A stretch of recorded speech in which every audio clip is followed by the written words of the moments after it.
This is something I've shared maybe once every 5 or 6 years in my church. It's the commitment that we ask the men in our church to make to one another.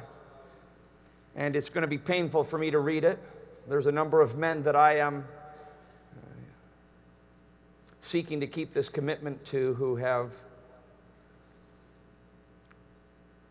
Well, let me just read it to you. Absolute, total commitment. I want you to know that I'm committed to you.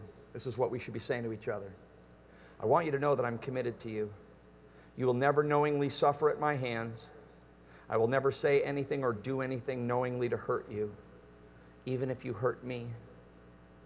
I will always, in every circumstance, seek to help and support you. If you're down and I can lift you, I'll do that. If you need something and I have it, I'll share it with you. If need be, I'll give it to you. No matter what I find out about you, no matter what happens in the future, good or bad, my commitment to you will never change, and there's nothing you can do about that. You don't have to respond to what I'm saying. I love you, and that's what it means. I'm absolutely, totally committed to you. Now, I'm going to tell you that a group of men who can make that kind of commitment to one another can change the world. And that's why that Satan's first attack is always to get a wedge between men. Disguise, we think it's about this, but it's just a wedge. Disguise, divide, destroy. That's the enemy. Disguise, someone asks you, well, what's the issue? You're going to say what you think it is, but you're confused because it's disguise. He comes as an angel of light. Disguise, you think you're right, you're not. You think it's major, it isn't. Disguise, divide, destroy. God help us to be absolutely, totally committed to one another. On the majors, action. On the minors, acceptance. And then just this. In all things, love. 1 Corinthians 13:8. Love never ends.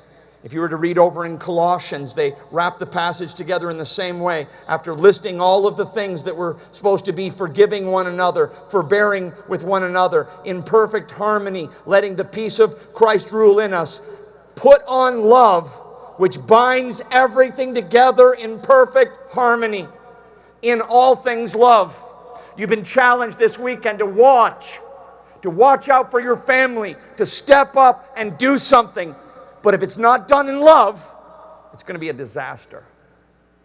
You've been challenged this weekend to stand firm in the faith. And we need men to stand. But sadly, so many men think they're taking a stand and all they're really doing is being unloving. Let all that you do be done in love. Watch, stand firm in the faith, be strong. I pray strength for you men.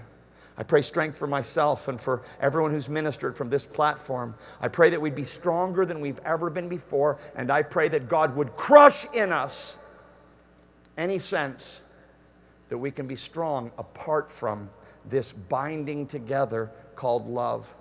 Let all that you do be done in love.